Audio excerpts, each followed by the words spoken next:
And once it's downloaded, you should be able to open Tableau Public. So let's go take a look at the Tableau Public opening page. So this is what Tableau Public looks like when you first open it. On your left, you have the different things you can connect to.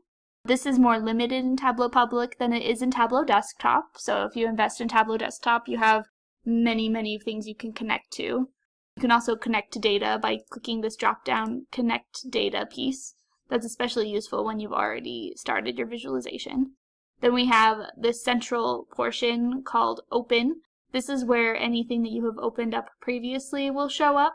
You can also click Open from Tableau Public, and when you have, my connection's timed out so I need to log in, but when you log in, it says no workbook found, try publishing first. This is where you'll see all of your published Tableau Public dashboards. Over here we have Discover, and it has some how-to videos, visualization of the day, which is where people who have made Tableau Public visualizations get recognized for their skill, and you get some pretty cool ideas when you look there. So let's get started by connecting to a data source. We'll click Microsoft Excel, and we'll choose our Excel file and open it up. And this is our data source page. This shows you the sheets on the Excel file and allows you to drag them in so that you can see the data show up. This gives you a preview of what your data will look like.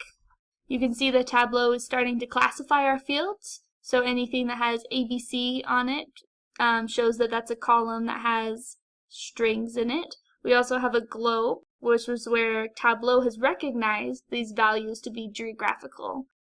So we have state, and it's recognized that it contains states. It bases it on the keywords that it stores to identify if it's geographical. And so it takes a look, and you've named it city, and it knows that city is geographical. We also have the calendar symbol, where it's recognized that it's a date field. And we also have row ID that shows up with the hashtag, and it recognizes that it's a number. So now that we have our data source pulled in, we can come here and hit Sheet, which is where you start to build your visualization. Let's take a look at all the different pieces of this before we go any further. We have the data that we're connected to up here. It's our orders sheet from the Sample Superstore Excel sheet. We have dimensions on top and measures on bottom. These are where we're going to get the fields to drag and drop. Here we have our cards. We'll look more in depth at our cards in a moment. And these are our shelves, the column shelf and the row shelf, where you can drag things in to make changes happen in the visualization center. We have our Show Me tabs, where you can see, we took a brief look at this earlier, but you can see all of the different visualizations you can build here. A neat thing about Show Me is that when you hover, it'll tell you what types of fields you need to build it. So for a symbol map, try 1 geographical field, 0 or more dimensions, or 0 to 2 measures. And that's how you can build a geographical symbol map. And when you're done with Show Me, you just close it. Let's take a look here at our sheets. So we have Sheet 1 and Sheet 2. A sheet is basically just one visualization at a time.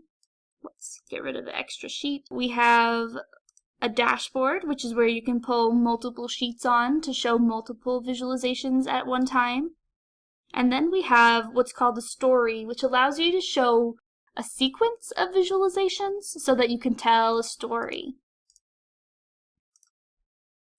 Perfect. Okay, so we saw that Tableau is categorizing our different fields, and it is also giving it a role. So we have dimensions on top and measures on bottom. Dimensions contain descriptive values, such as names, dates, and geographical data. You can use dimensions to reveal details in your data, that is, qualitative details. We also have measures, which contain numeric, quantitative values that you can measure. Measures can be aggregated, and when you drag a measure onto the view, Tableau will apply an aggregation to that measure. It's sum by default. So let's show